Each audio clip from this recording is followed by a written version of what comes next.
The views expressed on the following program are not necessarily those of WPSL, but they ought to be yours. You know what we say? We say you're invited to like and share them on Facebook.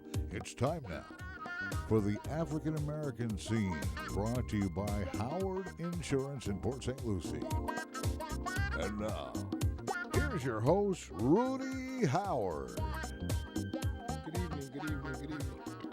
Always glad to be with you here on a Wednesday night. We're having some challenges this evening. Challenges. We're almost like at war and under attack. Not really. Actually, due to technical difficulties, we're actually not broadcasting on the transmitter right now. No. But we are on the internet at WPSL.com, where all you've got to do is click on the text link that says live studio webcam, and the live studio webcam is hot. So let me give a nice camera shot on Rudy here, who's about to start the show and tell us what we're going to be talking about. Yeah. So, by all means, if you post a comment on the TV link, I will respond to it. So, yes. Yeah, if you get on Facebook, look for Rudy Howard, and if he's already your friend on Facebook, that'll be great. I think you could still like and comment on stuff, though, but if you're not logged on. But, hey, Rudy's in there for you, and sometimes he tips us off about what we're going to talk about on the show on Facebook, right? Yeah, I do. I didn't give any tips today because I just got back home yesterday from North Carolina. And I had a nice time with family and ate some good Southern cooking. It was just an awesome time. Oh yeah. We're gonna have an open mic, and I so whatever. Oh, open mic, yeah. Yeah, we can't have an open mic. We can't have an open mic because you can't call in. But I'll tell you what you can do. If you're listening in online, you can comment on the Ustream feed, or just make comments on Facebook, and what we'll do is Rudy will be looking at his Facebook every day all week long, so he'll be able to answer you. Yeah. Especially if you want to respond to something tonight on tonight's show. We got some nice topics. Yeah. Well, first I want to deal with, I can't remember the gentleman's name. It might have been another Steve or Ben or something. He said that 20% of the workforce is made up of immigrants. And I disagreed with him, but I didn't have any documentation to deal with that at that point. But you know me, I accepted the challenge, and I went out there. And unauthorized immigrant workers inside the United States make up 5.1% of the nation's total labor force. 5.1%. I wonder where that other guy got that higher percentage rate from. I don't know. Maybe a smaller group of people that were polled. I know. The polls can go any way you want them to. If you don't like the results, take another one. Yeah. And immigrants that have been coming on to the workforce has been declining. This is why some of the issues that we often are talking about with respects to immigrants don't make any sense. Of the immigrant population, half of them have come from Mexico.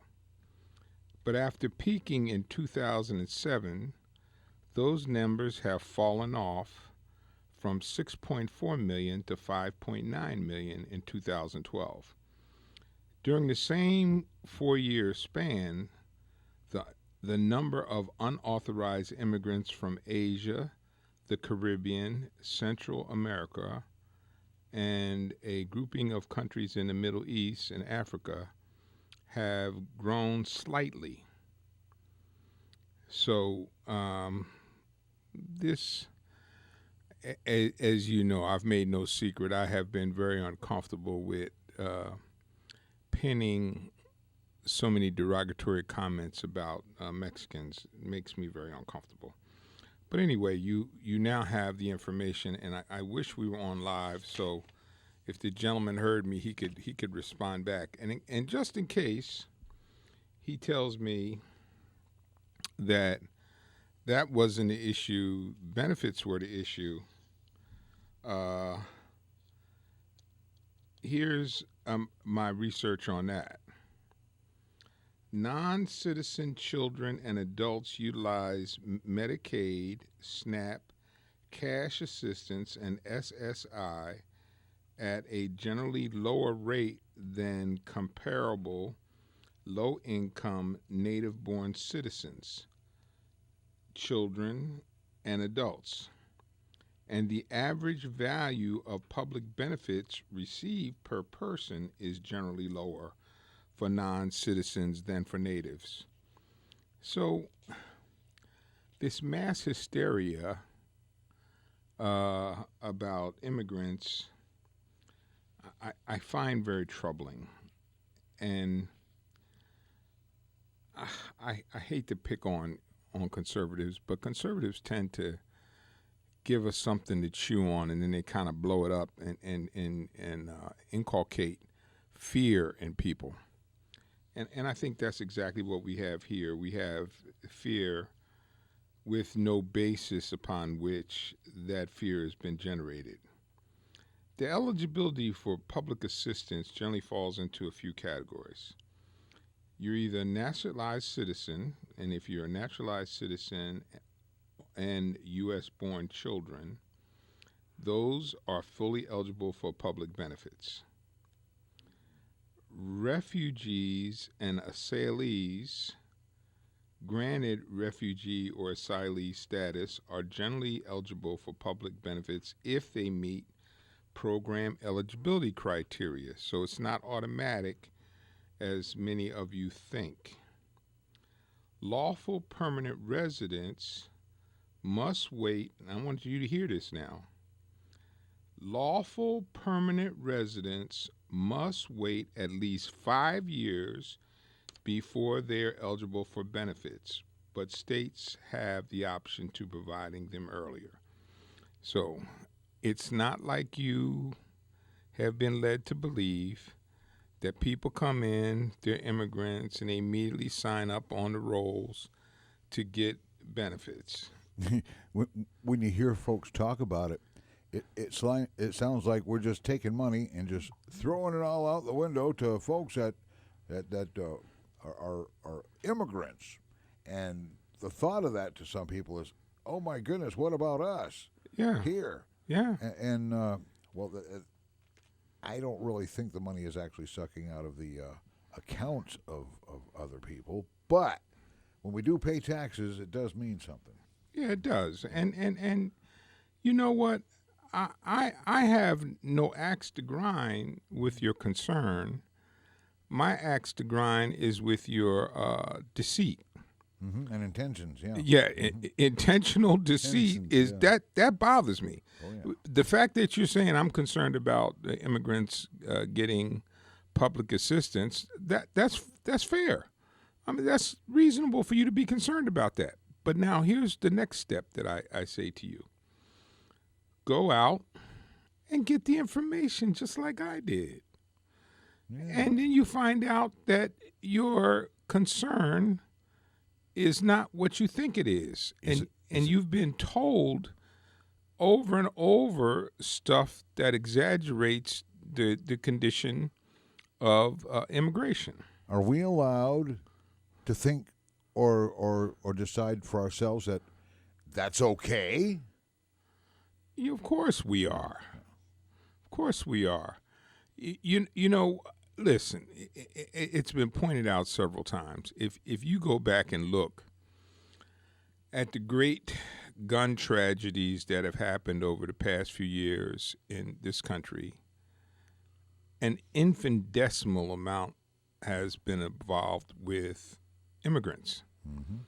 And even when it is a Muslim, it is not a Muslim that has come here from foreign shores, except for San Bernardino, where you had the wife of the husband that came in, but he was from here.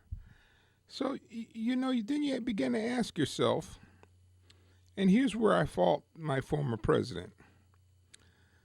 He takes this information on an intellectual plane and says that business is of no concern. You got as much chance to be struck by lightning as to be killed by a Muslim. Okay, in theory, he's probably right, but that's not the right response for the people at large. And he gets my criticism for that. Okay. He's on his intellectual plane and feels as though he doesn't understand why people would be so concerned. So I just want you to think about these things. You know, I'm always giving you stuff to think about. That's the wonderful thing about the show is it forces people to have to think. You just can't parrot everything you hear out there. Yeah. Because you sound silly like a parrot. You know, if you repeat everything that Rush Limbaugh says and you repeat everything Tom Sullivan says, you're just a parrot. Yeah, you are. You know? Here's one of I hope people get. First, let's talk about Bill Riley. Oh my. Ooh. Bill O'Reilly got canned today. It found out he had paid over $13 million in lawsuits. Oh, yeah, to what, 5 women? Yeah. Now, I remember the first one. And when he paid her off, he made a statement on Fox News that night. This is the last you'll ever hear about this. It'll never be spoken of again on this network. Well, I've heard it a lot lately because there were 4 more after that one. And I don't know, what is it about the power and the old man with power and the young women, you know? That's part of the problem. Yeah, but his problem that he has is I don't fault him for that because if you ever go to Vegas, you'll see a lot of old men walking around with young, really fine chicks. Megyn Kelly's not one of them. Right. His problem was he didn't know how to take no for an answer. And he got highly offended by women who rejected him. I don't know if you heard. Really? I don't know if you heard today, but recently, I think it was yesterday, a black worker at Fox came forward and said that she had been sexually harassed by Bill Riley, calling her chocolate something or other. An equal opportunity sexist. Oh. Yes, he is. Yeah. Well, that's right. At least you could say that, yes. He was an equal opportunity sexist. But anyway. I wonder what he's going to do now. But he was their number one draw. I know, but here's the thing. And this is what gets me a lot of time with my conservative friends. He rode the moral high plane. Yeah, big mistake. Right, Cliff? Yeah. The high horse of morality. Yes. It's like, that's me. I'm Bill O'Reilly, the moral model of mankind. That's right. You know? Yep. I am Fox News, the moral soul of America. Yeah. Well, what happened? So now we have Roger Ailes. And I want y'all to hear this now.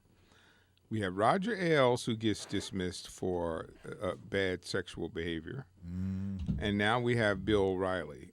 So one has to begin to ask themselves, is there a systematic problem within the Fox family when it comes to women? I have noticed that every single female news reporter at Fox News is incredibly beautiful. Yes. You ever notice that? Yeah.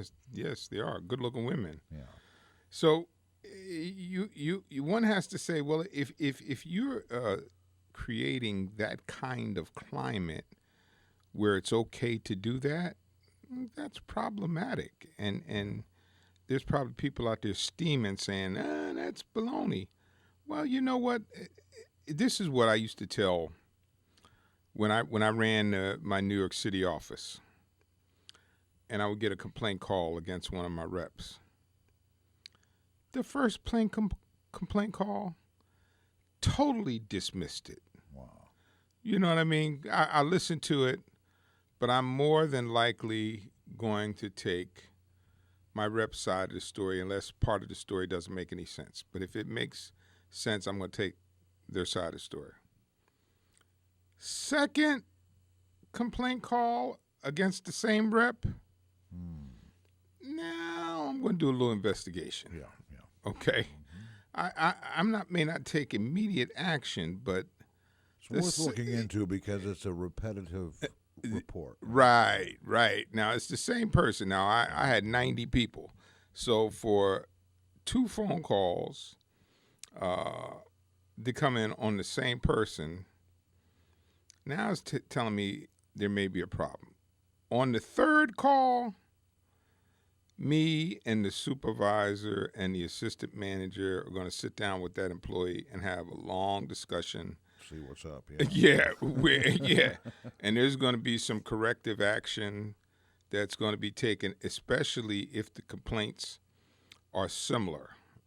If these 3 complaints are very similar, then I don't care what they tell you, then there is some truth to that. So, or you at least better go out and investigate it very carefully. So if you've got, and you might love Bill Riley, listen, nobody loved anybody more than I love Bill Cosby. I worshiped the ground he walked on. I watched Bill Cosby when I was a kid. He was on like the educational shows. Electric Company. It was the Sesame Street for bigger kids. Yeah. You know? But he was there. I loved the man. We absolutely worshipped him.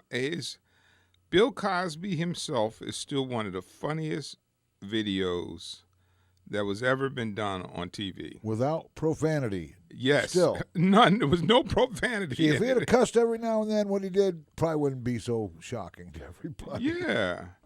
But when those rumors started to come in,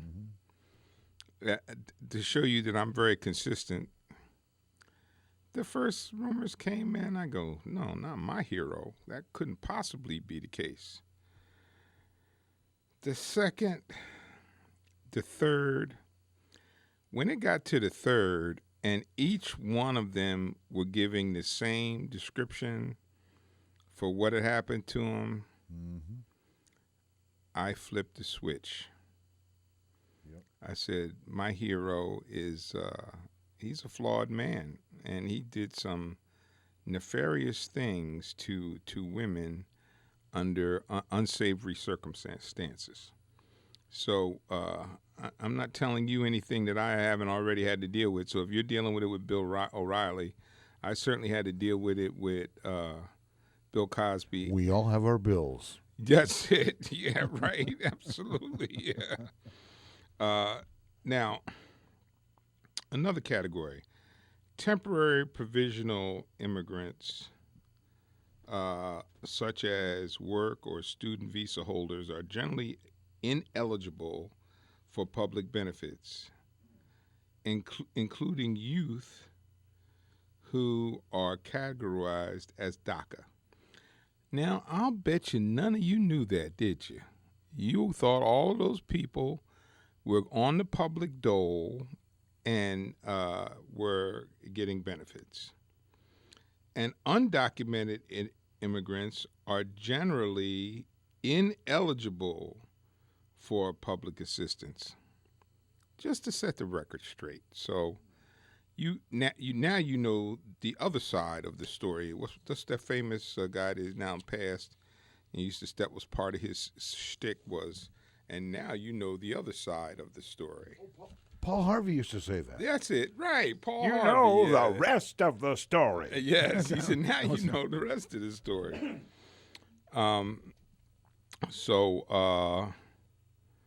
It's good for you to understand that because, like I said, I just finished reading a book by Michael Eric Dyson. It's called Tears I Cannot Stop. I won't go over that book with you because while I basically thought it was an okay read, there was parts of it that I wasn't completely in step with, but he made some important points. But now, I've started reading another book that I want all of you to read. And I talked about it today on Facebook for the first time. The name of the book is called Deadly Spin by Wendell Potter. Repeat that. Deadly Spin by Wendell Potter. Wendell Potter spent over 20 years on the health insurance business as PR. And he became a little disenfranchised with some of the things that the insurers were doing and some of the things that the insurers were saying, and he retired. And since retiring, he's worked on the ACA. But in this book, he pulls the covers off and tells you exactly how you have been manipulated. And I have spent so many nights here talking to you about healthcare. And I'm not going to give you too much of the book because too much of it sounds like what I said, and I hadn't read the book. And you'll think all I'm doing is giving you liberal speaks. And this man has actually been there, worked in the industry, understands the industry inside and out. Matter of fact, he was responsible, along with some other people, for developing talking points for the insurance companies. And one of the poll-tested talking points was government-sponsored health care. He said it's not true, but it was one of the talking points that we came up with, and we tested it, and the response was so positive, it's become one of the talking points. And you've heard every conservative who opposes health care, what do they talk about? They say, let's not talk about the talking points. Yeah. They talk about government-run health care. Now, I will talk to you about this because I thought this was kind of interesting. The media tries to portray Michael Moore as some left-wing wacko liberal, not to be taken seriously. With his money, if he's not a Republican, I'll eat my shoes. Michael Moore made another one of his documentaries called Sicko, S-I-C-K-O. All right. Mm-hmm.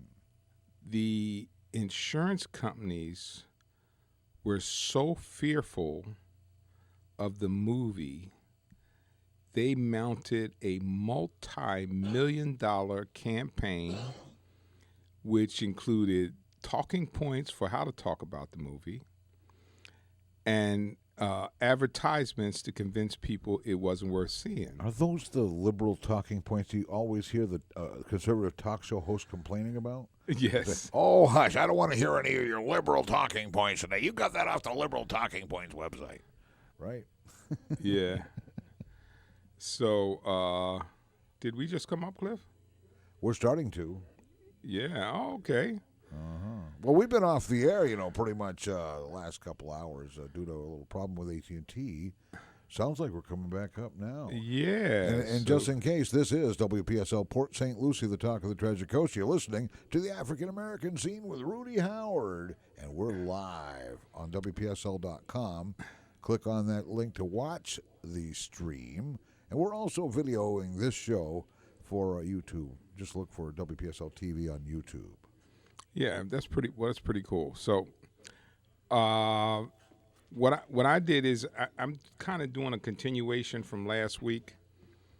So if you want to call in, we're having open mic night. That number is 340-1590. Now, one of the things that I talked about earlier is the gentleman called up last week to complain about the number of immigrants involved in the workforce. In the first part of the show, I defeated that. But if somebody else wants to call in and challenge that, please feel free to do so.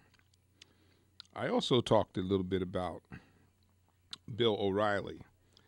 And, it was announced today that Bill O'Reilly's been canned. And I think the Bill O'Reilly situation is endemic of an atmosphere that is not healthy at Fox. If you look at Roger Ailes and you look at Bill O'Reilly and the patterns of behavior that they had while they were there, that to me seems to be problematic. Now, one of the other things that I talked about last week, I don't know that we really got into it as I would like to, and again that number is 340-1590. Is conservatism an ideology or a policy? Ooh, good question. And I want you to think about that. I want you to think about that. And let me tell you why I think that this is an important conversation. If you are wedded to an ideology, it is impossible to come to any kind of compromise because your ideology may not, in fact, be steeped in facts. So if you're holding on to an ideology because you think that's the way something should be done, and it is not factually accurate, then the hope of a compromise is just absolutely impossible. Well, they to themselves, they would be going against what they believe in. Right. That kind of hurts. Yes. Yeah, that's painful. Well, but listen, they're stuck there because it's an ideology. Yeah. It's not. Listen, we should It can be cleared up with a couple facts. Right. Well, we as adults should be able to digest information, analyze information, and then be able to talk about that information intelligently and provide the insight to how that information has affected your thinking. If you're wedded to an ideology, you're not doing any of that. You have committed yourself to a ideal that is not based in fact. Let's talk about now. Let's just talk about health insurance, because that's the classic. The total favorability of Obamacare has changed in the last 90 days, and it's changed because people have now got the facts that they didn't have before. And now that they have the facts, this horrible thing that they said was a problem and destroying our country is not a horrible thing. But that happened after they got the facts, because look at what they were operating on before. They were operating on an ideological principle that the government was providing health care. And no matter how many times I've told people this, it is not accurate to say that the government's providing health care. What the government does is no different than it does for the processing of meat, drugs, or construction. It established a set of codes that says, if you are going to have health insurance, here are the codes that you must live by when you sell health insurance in the United States. And so what's wrong with that? We do it for OSHA. We do it for USDA. So why not do it for healthcare? It's simple. It just says that if you're going to sell healthcare in the United States, you must meet a set of minimal standards. We're going to, okay, and we got Jay on line 1. Rudy. Jay? Yeah, I'm ready. Could you hear me? Yeah, go right ahead, Jay. Oh, he's got to put his headphones on. I'm sorry. Yeah, we'll wait till he gets set That's up. all right. He can, once he gets them all untangled. Yeah, I hear you. We have a lot of fun in the studio here, maybe too much. Yeah. sometimes. Here he is. What's up, Jay? Okay, good afternoon to you and your co-host. You were just talking about the ideology. You know, when I had a conversation, I had a question for our Congressman Brian Nass, and I asked him, and I said, because I looked and found out how he votes and what he's lining himself up with in Congress. So it's not like, I do my homework before I even say anything to these characters. And I said, I don't understand. You're a vet, you almost paid the ultimate price in over there in Iraq, and where you got, you lost your legs in combat. And I said, and you got good treatment with the DOD when you came back. Walter Reed, they took care of you. They brought you back. They made sure that you were able to function in life. And then you're with the VA for life. You don't have to worry about medical attention at all. You don't have to. So why would you be against anybody else? Like you want to change Medicare, Medicaid, and Social Security. And I said it was a reason why FDR did Social Security. There's a reason why we in the 70s we did Medicare and Medicaid. There was a reason for that because people were sleeping on the bridges and people didn't have health care and they were dying before their lifespan was very short. It wasn't like now. And I said, so why would you, with all the things you went through, would want to eliminate or make sure or stop people from having the privileges that you have? What's the point? He didn't have an answer. I'm not surprised. He didn't have an answer for that because I knew how he voted, and I know he was going along with with the rest of them, with the rest of the Republicans in Congress, especially the leader. The leader, he's a staunch follower of Iran. Of believing that the strong survive and the weak will perish.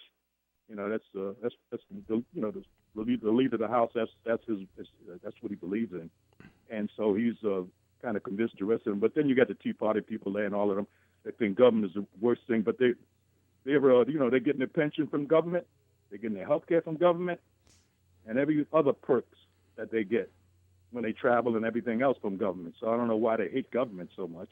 Why are they part of the government? And listen, here's one of the things that kind of blows my mind, Jay, Mm-hmm. and I've been struggling with for about the last week. Mm-hmm. People saw pictures of those children Mm-hmm. being hit with chemical weapons and being hosed down to try to save their lives, and they were dying. Mm-hmm. And all of a sudden, a moral outrage erupted as to the need to do something to save those children. Mm-hmm. Okay? Somalia, those kids are dying of starvation and lack of water. Mm-hmm. A relatively simple thing to fix because the Al Qaeda division over there is got them hemmed up. Right. I don't hear the moral outrage about those kids in Somalia. I was looking at Vice News the other day. They had one doctor for like 350 kids that were in distress. Mm-hmm. And then lastly, it has been documented by most health professionals prior to the Affordable Care Act, 45,000 people a year were dying from lack of health care. 45,000 every year dying from lack of health care. Mm-hmm. But they're willing to turn around now. They got this moral outrage because kids died in Syria But they don't have a moral outrage that they want to take their own kids in our own country and let them die because they don't have health care. Well, they're phonies. They're not real. And just like when I was talking to Brian, the first thing I let him know that I was a veteran from the Vietnam era, and I was there, and it's not that I wanted to be there, but once I got involved in it, I did everything that I was told to do, and that's when I started my conversation with him. But we're getting back to foreign aid. Do you know that what you're talking about? Trump, first thing he did was send out he cut foreign aid. Yeah, monies that would help those people starving and need all the aid they need for all kind of medical attention and things like just human. You're doing something for humanity. Yes. Don't you have any compassion for other humans? You're not a robot. What's wrong with you people? That's the way I look at it when I listen and I see how he's built, what he's trying to do, and he's trying to make it like he wants to be king. But you know what? Comey's got something for him because these people are serious about this investigation with Russia, and I believe that they're rounding up they're getting information from foreign intelligence about all of these characters that had dealings with the Russians, and all of them were people that worked in his campaign. Well, and got all kind of stuff going with these. And listen, there's lots of strange things happening right now. You saw today, Jason Chaffetz came out and said he's not going to run for another term. Right. He's got that very powerful chairmanship there in the House. Mm-hmm. Now, I wonder why. Because he's writing on the wall. Oh yeah. He knows what's coming. He wants to step out of that pig poop. He wants out. He don't want to be in there and get dirtied with the other people that's going to wallow around in there. And he's saying to himself, you know what? I might have a chance to be a governor one day, and I do not want to be stuck in here with these folks. Yeah, it's amazing. I just want to leave you with this. Okay. He's got all these military people running the country. And I don't know if people remember what Eisenhower said before he left. Oh, yes. Beware of the military. Yes, absolutely, yes. That was his last. Now, this was one of the greatest generals in the U.S. and the United States history. Yeah. And this is what he left. That was his last words he had to say when he left office. I'm just going to tell you, I sent out a post last week. Mm-hmm. Cliff probably saw it with General Eisenhower's statement on there, and he equated how many schools could be built with one bomber plane, et cetera, et cetera. So that's from 1950. So you can multiply that. But he did an analogy of why you had to be aware of the military complex. But Jay, thank you so much for calling. We're going to take a break. All right. And folks, I'm glad that we're back on the air, and I want to hear from you. That number is 340-1590. That's 340-1590. When it comes to ideology, you always remember you can lead a horse to water, but you can't make him drink. You can lead a man to truth, but you can't make him think. What do you think? 340-1590. Serving the entire Treasure Coast, Howard Insurance & Associates in Port St. Lucie offers a wide variety of insurance products, along with the very best customer service. Whether you're shopping for the best homeowners coverage at the most affordable value, contact Rudy Howard's team at Howard Insurance & Associates. If you need coverage for your vehicle, call Howard Insurance & Associates, 343-9878. That's 343-9878. Maybe you're planning to add a boat, motorcycle, or RV. Call Howard Insurance & Associates for your free quote at 343-9878 and get the coverage you need at a cost that will fit your budget. For home or business, auto or recreational vehicle, choose Howard Insurance & Associates, 600 Southwest Darwin Boulevard, Suite 206, Port St. Lucie. And for your free rate quote, call them at 343-9878, 343-9878. WPSL Digital 1590 presents CBS Storm Track Weather. Hey, Treasure Coast, this is CBS 12 meteorologist Jeff Baradelli. The weather pattern's going to stay mainly nice and mainly quiet straight through the first half of the weekend. Our next best chance of some scattered showers and thunderstorms along the next front will be later Sunday and into Monday.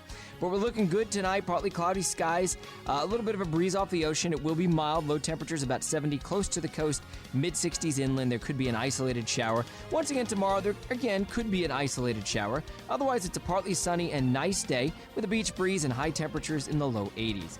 I'm CBS 12 meteorologist Jeff Baradelli in the CBS 12 Storm Track Center. For WPSL Digital 1590, the talk of the Treasure Coast. Thank you, Jeff. 24 hours a day, 7 days a week. WPSL, Digital 1590, and News 12. The ones to turn to on the Treasure Coast for up-to-date weather and news.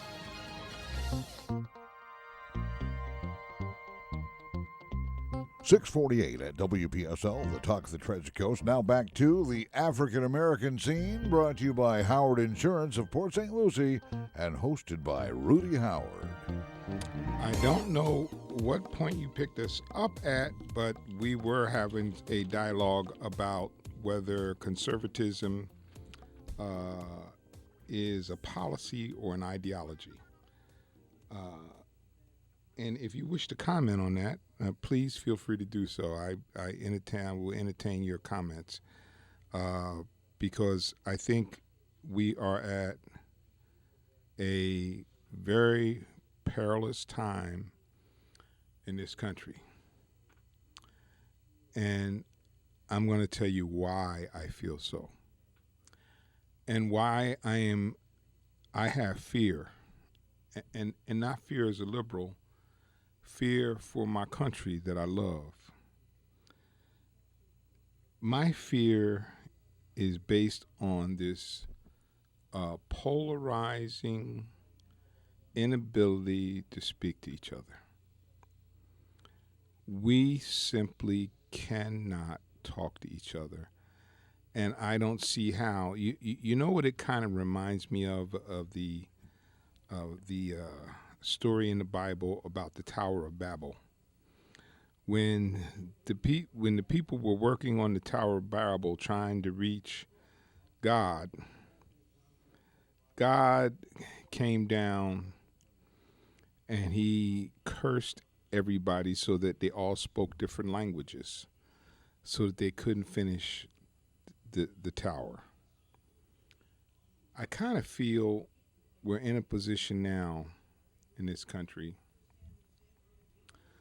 we can't hear each other because we're not willing to listen. We have our own set of values that we don't allow any penetration. And now let me share something with you.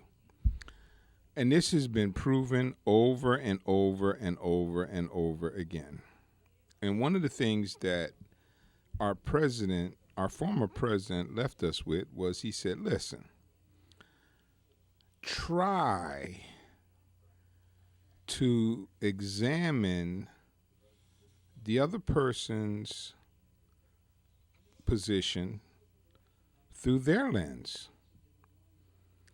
And I have to tell you, I think doing this show, talking to so many conservatives, that I have learned how to do that, to examine what somebody says, and I can tell whether it is a core belief or whether it's a racial issue. You can tell when somebody says something like, well, I agree to disagree. Well, I agree to disagree. Yeah. I agree to disagree, too.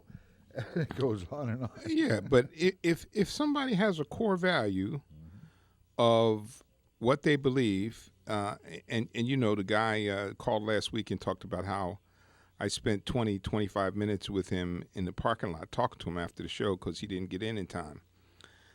And I did that because I was trying to understand and give him some insight into my thinking. Mm-hmm. And he thought that I was maybe different than what he ultimately found out. But kudos to him, because he made the effort to try to figure me out. And that's good. That's a good thing. Yeah. And by having a conversation and me being able to explain my thoughts about how I viewed things, he was able to say, well, okay, man, you're a pretty cool guy, and let's have dinner sometime. Well, lack of understanding can cause a lot of problems. Yes. And if you don't understand somebody, you might tend to not want to listen to them. And yeah. But you got to start first with wanting to listen. Yeah. You gotta be a listener, just not somebody who knows it all already. Yeah. But if you have decided, like here, for example, and this is why I think we're in such a deep trouble. If you have decided that liberals don't love the country and are soft, then you have made a decision that's based on bunk. Because I know some liberals that would beat the heck out of you. Yeah, I mean, them liberal guys, they would smack you down and tear you to pieces, and they're liberal. But there's this somehow equation that if you're a liberal, you're a softie. Now part of that has been created because far too often we don't stand on principle, whereas conservatives always stand on principle. And so and morals. Yes. Even when they're being womanizers, they're standing on morals now. Yeah. Oh boy, that takes us back to Bill O'Reilly. And remember the big stink he made about the rapper coming to the White House. Ooh. Saying what an immoral character he was, and Pepsi and the whole 9 yards. I think he got Pepsi to drop him. I can't think of the name of the rapper. Wow. Well, there's this thing called karma. And, yeah. And this thing called reaping and sowing. Oh, yeah. And everything does seem to come back, whether you portray something terribly negative or terribly positive, it comes back to you. Yeah. Yeah. Like an alligator looking for your hindside. Yeah, that's right. With what a grip. Yeah. So, but I think that's very interesting. Here's one of the other things that, and I was having this debate today with my one of my conservative friends about American exceptionalism. That kind of turns me off, that statement, because it's an egotistical statement that somehow seems to indicate that we are better than everybody else. And I don't know that we need to say that. I don't know. I think everybody in the world, without question, every leader on this planet knows we have a superior military that's technologically advanced beyond anything they have. We don't need to say that. No. We don't have to pound our chest to say how powerful we are. No. The world knows. They know. They remember what they don't know now. Yeah, I mean, there's just no secret. I mean, how far advanced we are. So when we say American exceptionalism, to me, that also has the double-edged sword of saying, well, we're better than everybody else, so we're the only ones that can do it. Well, let me give you some food for thought, which is why people get pissed off at us. When we bombed Iraq, okay, and there were people coming in to rebuild Iraq, and we brought contractors in, and they said, well, we're going to bring these people in and help you rebuild your country. Mm-hmm. Well, doggone it, they was building buildings in Iraq and Babylon before we were even a dream. I mean, really, come on. You don't think they know anything about engineering roads? Or, I mean, those palaces were built by Iraqis. They know something about building. So rather than try to, so we create a natural form of resentment when we come in and say, y'all stand on the sideline because we're big bad America and we know how to do this and you don't. So just sit here and let us show you the ropes. And if I'm And trust us on those ropes. yeah. We'll give you enough to never mind. Right. So if I'm an Iraqi and I know the history of my country, we have artifacts that are beautiful, exquisite sculptures, roads, buildings, and then you come in and tell me that I don't know what I'm doing? You think that might create just a little bit of frustration. Not to mention the fact that you may be a fourth-generation carpenter or cement person that's been doing carpentry in your family before the United States was even a dream. And now you're being told that you don't know how to do anything. Wow. You know what I'm Sounds saying? like the farmers. Yeah. So I mean that's part of my problem with this American exceptionalism thing. But I have to tell you, for those of you that kind of hung around, you know we were off the air probably for about the first 15, 20 minutes. Yeah. But you'll be able to catch it online. That's right. Tomorrow night, just Yeah. go to YouTube and look for WPSL TV, and Rudy Howard's African American Scene will be right there at the top tomorrow night. We'll get it edited up tomorrow. Okay? Yeah, and folks, I'd like to thank you so much, and I hope you all had a safe and happy holiday. God bless and be safe, and I will see you right here next Wednesday for the African American Scene. The African American Scene with Rudy Howard from Howard Insurance in Port St. Lucie, Wednesday nights. By the way, the archive to tonight's show tomorrow night will be available on YouTube. To see all of our archives on YouTube, go to WPSLTV.com. That'll take you directly to our YouTube archives. This is WPSL Port St. Lucie. This is WPSL Port St. Lucie, the talk of the Treasure Coast.